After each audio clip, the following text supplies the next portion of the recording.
Hillary Clinton was asked about some of her terrible comments in her Wall Street transcripts. Let's see how she handles it. This question involves WikiLeaks' release of purported excerpts of Secretary Clinton's paid speeches, which she has refused to release, and one line in particular in which you, Secretary Clinton, purportedly say you need both a public and private position on certain issues. So, two from Virginia asks, is it okay for politicians to be two-faced? Is it acceptable for a politician to have a private stance on issues? Secretary Clinton, well, your 2 minutes. Right. As I recall, that was something I said about Abraham Lincoln after having seen the wonderful Steven Spielberg movie called Lincoln. It was a master class watching President Lincoln get the Congress to approve the 13th Amendment. It was principled and it was strategic. And I was making the point that it is hard sometimes to get the Congress to do what you want to do, and you have to keep working at it.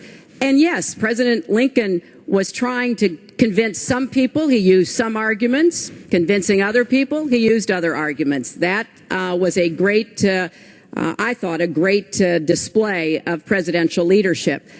But, you know, let's talk about what's really going on here, Martha, because our intelligence community just came out and said in the last few days that the Kremlin, meaning Putin and the Russian government, are directing the attacks, the hacking on American accounts to influence our election.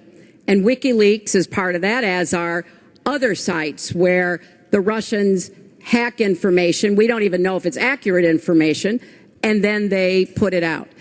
We have never in the history of our country been in a situation where an adversary, a foreign power, is working so hard to influence the outcome of the election.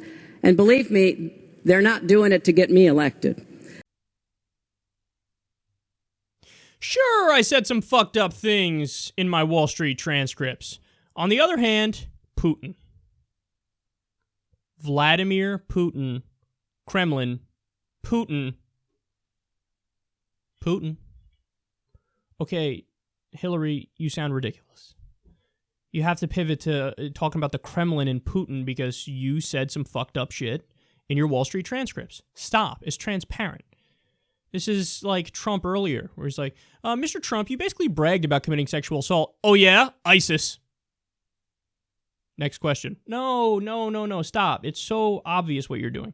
Now, furthermore, when she brought up the Lincoln excuse, dude, that's not an apt comparison and an apt analogy, because what did Lincoln do? Lincoln didn't have a public position and a private position. He had different private positions to do political arm twisting behind closed doors to get people to vote on his side. That's what he did, and that's fine. I argue for that all the time. I argue for the Democrats to be aggressive in getting their goals accomplished all the time. But that's different from having a public position and a private position. No, a public position and a private position is, I'm against TPP. Vote for me, please. I'm progressive and stuff. And then behind closed doors, you're like, okay, anyway, where's TPP at? Let's tweak this provision and that provision, and then I'll say it's not TPP anymore, it's better, and then I'll sell it and I'll be in favor of it. That's a public position and a private position. That is being two-faced. That is being a liar. What Lincoln did is he said, look, man, you got to vote this way or your career's over. And for you, okay, I'll use a principled argument for you because you're on my side more generally, you're in my party, and that might work. But this other person, I'll twist arms, bitch. So that's different private positions, not a public and private position that's different. It's so hacky.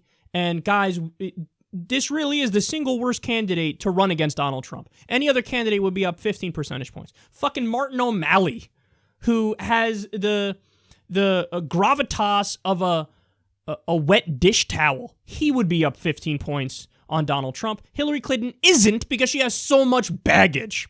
And they said Bernie Sanders would be weak against him. Bernie Sanders would have eaten his fucking lunch because he doesn't have this dirt on him. He's principled and he's right.